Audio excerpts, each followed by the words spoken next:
तो हम बात करेंगे अभी मकर लगन वालों के लिए सितंबर के महीने को आप कैसे प्लान कर सकते हो। आपके सामने आपका ये चार्ट है जिसमें आपको ये गोचर नजर आ रहा है। ये कुछ इसी प्रकार से गोचर रहेगा सितंबर महीने के दौरान भी आपका। हाँ, हो सकता है कुछ ग्रहों की गोचरीय व्यवस्था में परिवर्तन हो सकते हैं। सबसे पहले हम गोचरीय स्थिति को देखेंगे, गोचरीय स्थिति क्या कुछ कह रही है। उसके बाद में हम देखेंगे कि ये वास्तव में जो गोचर है उसका आपको कैसा प्रभाव यहाँ अभी देखने को मिलेगा। सबसे पहले यहाँ गोचरीय स्थिति में हम बात करेंगे सूर्य की। सूर्य 16 सितंबर तक सिंह राशि में रहने वाले हैं। इसके बाद ये अपना गोचर बदलेंगे और 16 सितंबर से कन्या राशि में चले जाएंगे। बुध का गोचर 4 सितंबर से सिंह राशि में होगा और उसके बाद 23 सितंबर से ये कन्या में प्रवेश कर जाएंगे। शुक्र 18 सितंबर तक कन्या राशि में रहेंगे। इसके बाद ये 18 सितंबर से तुला राशि में चले जाएंगे। मंगल कन्या राशि में गोचर करेंगे इस मंथ के स्टार्टिंग में और 13 सितंबर से ये तुला राशि में चले जाएंगे। गुरु का गोचर वृषभ राशि में होगा। शनि का गोचर कुंभ राशि में हो रहा है और अभी शनि वक्री हैं। इसके साथ साथ चंद्रमा हमें 1 सितंबर को सिंह राशि में गोचर करते हुए दिखेंगे। राहु मीन में और केतु कन्या राशि में गोचर कर रहे हैं। फिलहाल राहु और केतु के गोचर में फिलहाल कोई भी बदलाव नहीं होने वाला है। तो अब हम देख लेते हैं इस गोचर का वास्तविक जो प्रभाव है आपको वो कैसा देखने को मिलेगा। यहाँ पे देखिए, हम सबसे पहले लग्नेश से स्टार्ट करेंगे। लग्नेश आपके शनि बनते हैं। शनि फिलहाल वक्री स्थिति में है।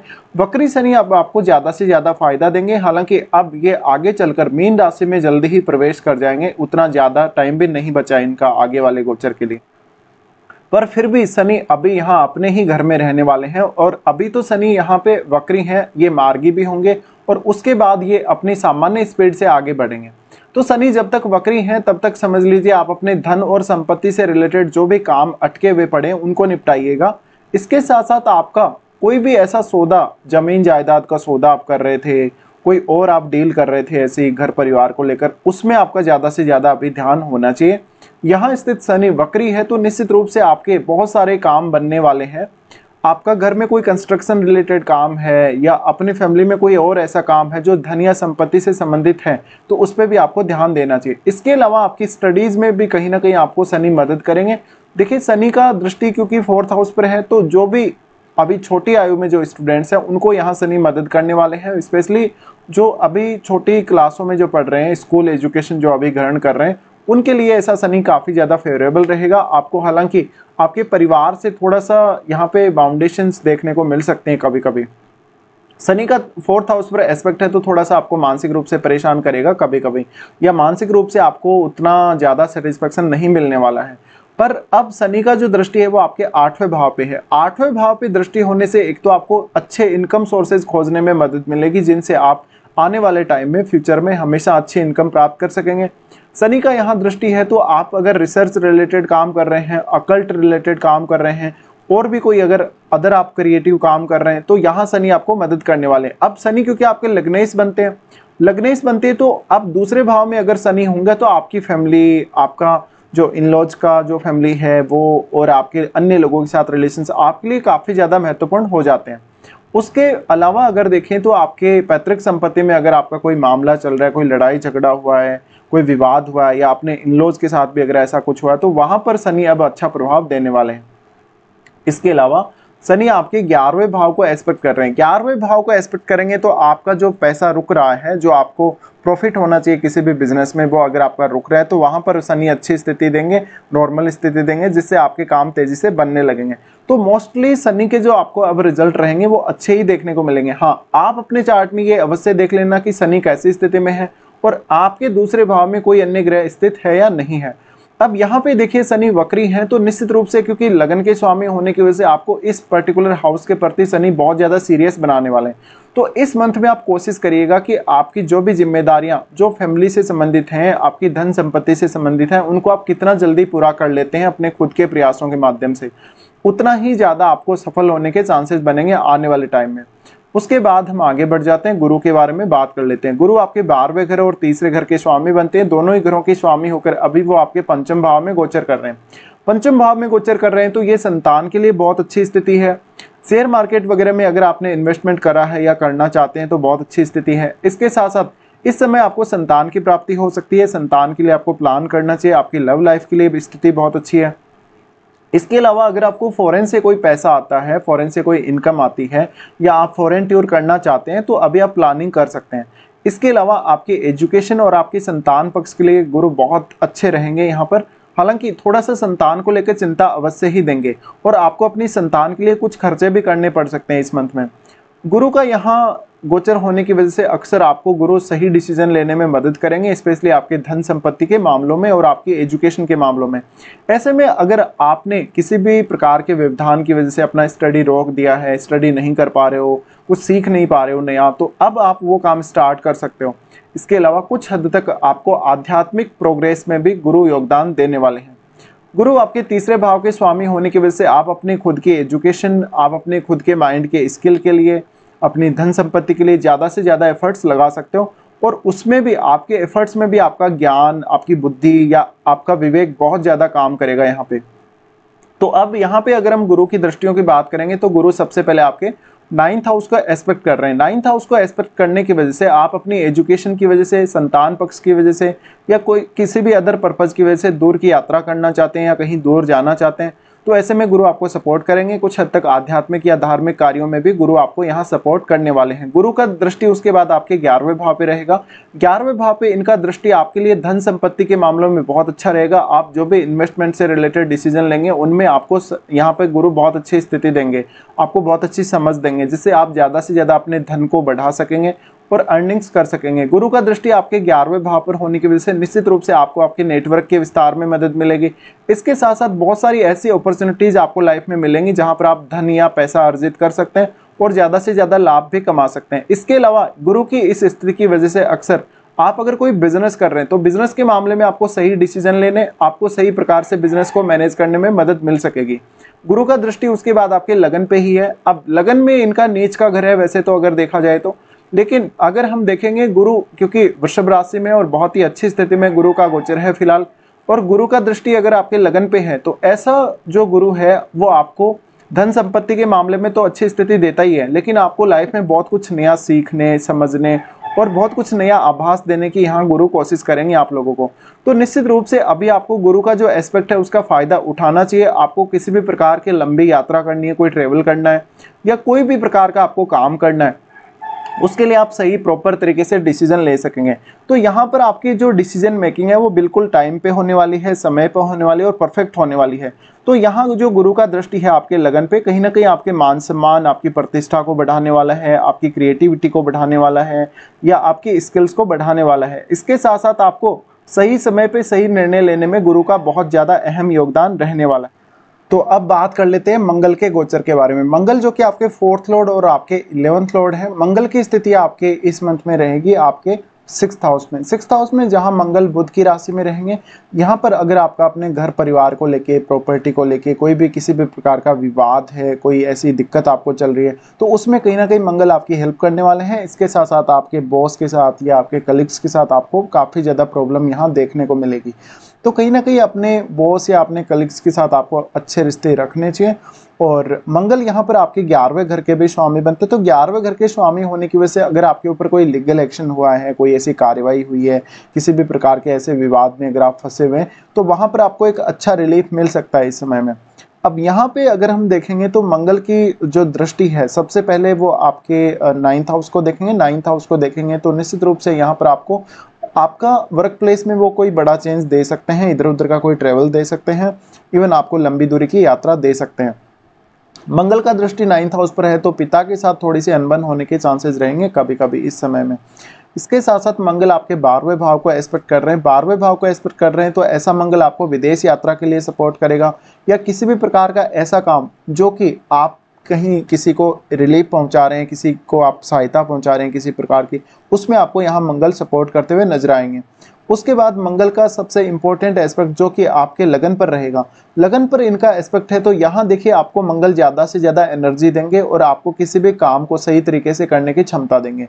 यहाँ मंगल आपको काफ़ी ज़्यादा एनर्जेटिक बनाते हैं, इस वजह से आपका गुस्सा बहुत ज़्यादा बढ़ेगा, आपको काम करने के लिए एनर्जी मिलेगी। अब आप इस एनर्जी को किस साइड में यूज़ करना चाहते हैं, पॉजिटिव वे में यूज़ करेंगे तो आपके कार्य क्षेत्र में आप बहुत बड़ा योगदान दे सकेंगे मंगल के इस गोचर के दौरान। और ये मंथ आपके लिए बहुत ही ज़्यादा फेवरेबल रहेगा फिर कार्य क्षेत्र के दृष्टिकोण से अगर देखा जाए तो यहाँ पे आपको जस्ट मंगल पे थोड़ा फोकस करना चाहिए और यहाँ पर किसी के साथ भी आपको विवाद या कोई बड़ा लड़ाई झगड़ा करने से बचना चाहिए रहेगी। उसके बाद हम बात करते हैं शुक्र की। शुक्र आपके 5वें घर के स्वामी और आपके 10वें घर के स्वामी बनते हैं। शुक्र का गोचर देखिए कन्या राशि में रहेगा। कन्या राशि में इनका जो गोचर है यहाँ पे 18 सितंबर तक है। 18 सितंबर तक ये समझ सकते हैं आप कि जीवन साथी के साथ आपको उतना अच्छा रिलेशंस नहीं रहेगा, कहीं ना कहीं कुछ प्रॉब्लम्स आएंगी आप लोगों को। यहाँ पर अपने जीवन साथी के साथ या अपने कैरियर पर्पज से कोई लंबी दूरी की यात्रा आप कर सकते हैं। इवन ये विदेश यात्रा भी हो सकती है। शुक्र का यहाँ होना आपको कभी भी अपने जीवन साथी के साथ अच्छी तारतम्यता को या अच्छे एक एडजस्टमेंट को नहीं दिखाता। शुक्र यहाँ है तो निश्चित रूप से आपको हायर स्टडीज में जरूर मदद मिल सकती है और कुछ हद तक आपको क्रिएटिव वर्क करने में भी मदद मिल सकती है। शुक्र का दृष्टि यहाँ पर राहु पर रहेगा, तो जो भी स्त्रियां हैं उनको क्रिएटिव वर्क में ज़्यादा मदद मिलेगी। अगर आपका पुरुष का चार्ट है तो यहाँ हो सकता है कि जीवन साथी के साथ बेहद असंतुष्टि आपको देखने को मिले, या आपका किसी से कोई फ्रेंडशिप है तो फ्रेंडशिप में भी आपको काफ़ी सारी प्रॉब्लम्स देखने को मिले। शुक्र उसके बाद यहाँ से अपना राशि परिवर्तन करेंगे और आपके 10वें भाव में चले जाएंगे। 10वें भाव में शुक्र के जाने के बाद मान लीजिए आपका कोई भी ऐसा बिजनेस है, होटल से संबंधित बिजनेस है, ज्वेलरी से संबंधित बिजनेस है, या कोई भी अन्य ऐसा बिजनेस है जो शुक्र से रिलेटेड है, तो निश्चित रूप से आपके नेम फेम और प्रतिष्ठा बढ़ेगी, आपके पास धन बढ़ेगा, लग्जरी बढ़ेगी आपकी लाइफ में, और बहुत ज़्यादा भौतिक सुख की आपके जीवन में वृद्धि होगी। यहाँ शुक्र का जाना निश्चित रूप से आपके कार्य क्षेत्र को बहुत तेजी से प्रभावित करेगा और आपको आपके कार्य क्षेत्र में सही प्रकार से अपनी क्षमताओं का इस्तेमाल करने में मदद मिल सकेगी। तो अब आपकी जो वास्तव में जो स्किल्स हैं उनको आप अच्छे से काम में ले सकेंगे और अपने कार्य क्षेत्र में ज़्यादा से ज़्यादा आगे बढ़ सकेंगे। इसके बाद हम देख लेते हैं बुध को। बुध आपके 6th लॉर्ड हैं और आपके 9th लॉर्ड हैं। बुध का गोचर अगर हम देखेंगे तो सिंह राशि में बुध यहाँ रहने वाले हैं। 4 सितंबर से बुध सिंह राशि में प्रवेश कर जाएंगे। तो सिंह राशि में बुध का प्रवेश करना उन लोगों के लिए बहुत ही ज़्यादा अच्छा है जो रिसर्च से रिलेटेड काम कर रहे हैं, अकल्ट से रिलेटेड काम कर रहे हैं, या कोई भी हायर स्टडीज से रिलेटेड काम कर रहे हैं, कोई साइंटिफिक काम कर रहे हैं, क्योंकि यहाँ सूर्य भी साथ रहने वाले हैं और ये दोनों मिलकर यानी सूर्य और बुध का जो युति है इसकी वजह से आपको 8वें भाव को एक्सप्लोर करने में ज़्यादा से ज़्यादा मदद मिल सकेगी। यहाँ ये दोनों के दोनों ग्रह आपके दूसरे भाव को एस्पेक्ट कर रहे हैं, जहां आपको दूसरा भाव काफी मजबूत होता हुआ देखने को मिलेगा। हालांकि शनि अभी क्योंकि वक्री है इसलिए दोनों का प्रभाव काफी स्ट्रॉन्ग पड़ेगा आपके दूसरे भाव पर, तो आपको थोड़ा बहुत वाणी को लेकर जरूर यहाँ दिक्कत रह सकती है कभी कभी। उसके बाद अगर हम देखेंगे तो बुध का जो ट्रांजिट है, बुध अपने घर में प्रवेश कर जाएंगे कन्या राशि में। कन्या राशि में जो बुध का गोचर है ये 23 सितंबर से होगा। यहाँ बुध बहुत ज़्यादा कंफर्टेबल फील करेंगे, आपके कम्युनिकेशन को काफ़ी तेज करेंगे और आपकी समझ को बढ़ाएंगे, आपको बहुत सारे ऐसे काम देंगे जहां पर आप अपनी क्षमता का बेहतर से बेहतर इस्तेमाल कर सकेंगे। इसके साथ साथ बुध क्योंकि आपके चार्ट में वो 6th लॉर्ड है, 6th लॉर्ड होने के साथ साथ इस समय इस बात की संभावना भी बनती है कि आपके कार्य क्षेत्र में या कार्यस्थल में कोई आप चेंज कर सकते हैं इस समय में। इसके बाद यहाँ से हम आगे बढ़ जाते हैं, चंद्रमा के बारे में बात कर लेते हैं। चंद्रमा की स्थिति को अगर हम देखेंगे तो चंद्रमा आपके 7th लॉर्ड हैं और आपके इस मंथ के स्टार्टिंग में वो आपको 8वें भाव में देखने को मिलेंगे, जहां वो सिंह राशि में रहेंगे। सिंह राशि में इनका गोचर काफ़ी अच्छा रहेगा आप लोगों के लिए। आपको किसी भी प्रकार की इमेजिनेटिव स्किल है या किसी भी प्रकार का और कुछ आपको एक्सप्लोर करना है, नया कुछ खोजना है, कोई साइंटिफिक काम करना है, उसके लिए चंद्रमा की स्थिति बेहद अच्छी रहेगी। लगभग ये 3 दिन तक ऐसी स्थिति चंद्रमा की हमें देखने को मिलेगी। उसके बाद लगभग 4-5 तारीख को चंद्रमा आपको आपके 9th हाउस में देखने को मिलेंगे, जहां पर आपको थोड़ा सा कन्फ्यूजन हो सकता है, माइंड पर बहुत ज़्यादा प्रेशर आ सकता है काम करते समय और आपको मेंटल स्किल का ज़्यादा उपयोग करना पड़ सकता है किसी भी काम में। उसके बाद चंद्रमा प्रवेश करेंगे 10th हाउस में, जहाँ पर वो आपके कार्य क्षेत्र में आपको ज़्यादा से ज़्यादा मदद करेंगे, आपको बहुत तेज़ी से डिसीजन लेने में मदद मिलेगी और काम करने में भी काफ़ी ज़्यादा मदद मिल सकेगी। उसके बाद हम देख लेते हैं सूर्य को। सूर्य जो कि आपके 8वें भाव के स्वामी है, 8वें भाव में इनका गोचर लगभग 16 सितंबर तक रहेगा। 16 सितंबर तक जब तक सूर्य अपने खुद के घर में है तब तक आपको आपके इन-लॉज के साथ थोड़ी सावधानी रखनी चाहिए। आप कोई बहुत बड़ा कोई ऐसा काम कर रहे हैं, बहुत ही रिसर्च वाला या जिसमें मेंटली बहुत ज़्यादा मेहनत लगती हो, हार्डवर्क लगता हो, ऐसे काम में आपको सूर्य बहुत ज़्यादा सपोर्ट करेंगे। आपको कुछ हद तक पैतृक संपत्ति या अपने इन-लॉज से लाभ भी होगा, लेकिन कभी कभी इन-लॉज के साथ संबंध बहुत ज़्यादा खराब होने के भी ये चांसेस बन सकते हैं। यहाँ पे सूर्य यहाँ तो निश्चित रूप से आपको अर्निंग्स में हेल्प करेंगे, आपकी फैमिली के मामलों में हेल्प करेंगे। अब क्योंकि शनि सामने वक्री हैं, वक्री होने से यहाँ पर बहुत ज़्यादा आपको कभी कभी ईगो क्लैश भी देखने को मिल सकता है फैमिली मेम्बर्स के साथ, लेकिन ये स्थिति बहुत ही कम बनेगी। उसके बाद सूर्य यहाँ से अपना राशि परिवर्तन कर लेंगे और आपके 9th हाउस में चले जाएंगे, जहां वो कन्या राशि में लगभग 16 सितंबर से रहेंगे। 16 सितंबर के बाद लगभग पूरे महीने ही यहाँ पर सूर्य रहने वाले हैं। ऐसी कंडीशन में देखिए सूर्य आपको हायर स्टडीज में ज़्यादा से ज़्यादा मदद करेंगे, लंबी दूरी की यात्राओं में मदद करेंगे, आपको स्टडी पर्पज से या कुछ ना कुछ सीखने के पर्पज से ऐसा काम मिलेगा जिसको आप लंबे समय तक कर सकते हैं कंटिन्यू। तो सूर्य का आपके 9th हाउस में जाना हमें बहुत ही अच्छी स्थिति देखने को मिल रही है। यहाँ ये अपने खुद मित्र के घर यानी बुध के घर में जा रहे हैं। हालांकि यहाँ केतु जरूर साथ में रहेंगे, लेकिन फिर भी आप बहुत अच्छे से अगर एफर्ट करें तो आप बहुत कुछ कर सकेंगे, मल्टीटास्किंग होंगे आप लोग। तो यहाँ सूर्य वास्तव में आपकी क्षमताओं को बढ़ाने का काम करेगा, आपको लॉन्ग डिस्टेंस टूर या ट्रेवलिंग से फायदा होने के पूरे चांसेस बनेंगे। उसके बाद यहाँ पे देखिए हम लगभग सभी ग्रहों के बारे में अभी चर्चा कर चुके हैं। हमने शुक्र के बारे में बात की, मंगल के बारे में बात की। अब सबसे पहले ये देख लेते हैं कि कौन कौन से अच्छे दिन और कौन कौन से खराब दिन आप मकर लगन वालों के लिए इस मंथ में रहने वाले हैं। सबसे पहले हम बात करेंगे अच्छे दिनों की। अच्छे दिनों की जहाँ तक बात है आप लोगों के लिए 6 से 8 तारीख तक, फिर 14-15 तारीख, फिर 20 से 23 तारीख तक और 26 से 28 तारीख तक ये दिन बेहद खास हैं आप लोगों के लिए। अगर आपको कोई भी ऐसा काम है जिसमें बार बार व्यवधान आ रहा है, जो काम आपका नहीं बन रहा, जिसमें आपको बहुत ज़्यादा एफर्ट लगाना पड़ रहा है, मेहनत करनी पड़ रही है, ऐसे कामों को आप इन दिनों में जरूर प्लान करें, आपके काम पूरे होंगे। इसके बाद हम देख लेते हैं कौन कौन से ऐसे दिन है जो आपको थोड़ा डिस्टर्ब कर सकते हैं। तो खराब दिनों की अगर हम सबसे पहले बात करें तो चंद्रमा का गोचर जब मिथुन राशि में होगा 24 और 25 को, ये समय आपके लिए बेहद खराब रह सकता है। आपको मानसिक रूप से बहुत ज्यादा स्ट्रेस रह सकता है, एंग्जाइटी रह सकती है, किसी के साथ आपका कोई मनमुटाव या विवाद होने की भी संभावना बनेगी 24 और 25 को। ये समय आपको थोड़ा ज्यादा अलर्ट रहने की जरूरत है। इसके साथ साथ आप अपने खर्चों को थोड़ा सा रोक के अगर रखें तो बेहद अच्छा रहेगा। धन का लेन देन करते समय भी आपको विशेष रूप से सावधानी रखनी पड़ेगी। इसके साथ साथ आपका कोई भी ऐसा काम है जिसमें आपके क्लाइंट्स बनते हो या आपको पैसे का लेन देन करना पड़ता हो किसी के भी साथ, तो थोड़ा सा अवेयरनेस आपको यहाँ रखनी पड़ेगी। चंद्रमा का गोचर जब लियो में होगा तो 1 से 3 तारीख तक और 29 तारीख को ये स्थिति बनेगी जहाँ पर आपके ऊपर स्ट्रेस बहुत ज़्यादा रहेगा, काम का प्रेशर रहेगा, एंग्जाइटी रहेगी और आप बेटर फील नहीं कर सकेंगे। इस समय आपको मेडिटेशन कर लेना उचित रहेगा। चंद्रमा का गोचर जब धनु राशि में होगा ये आपको ज्यादा से ज्यादा अध्यात्म की तरफ प्रेरित करेगा। इस समय आपको कोई बड़ा धन का नुकसान या स्वास्थ्य का नुकसान हो सकता है, कोई बड़ा डिसीजन लेने की वजह से आपको हानि हो सकती है। तो 11 से 13 तारीख तक आपको विशेष रूप से अलर्ट रहने की जरूरत है। तो फिलहाल हम पूरा डिस्कशन कर चुके हैं आप मकर लगन वाले लोगों के लिए। फिलहाल वीडियो को देखने के लिए धन्यवाद।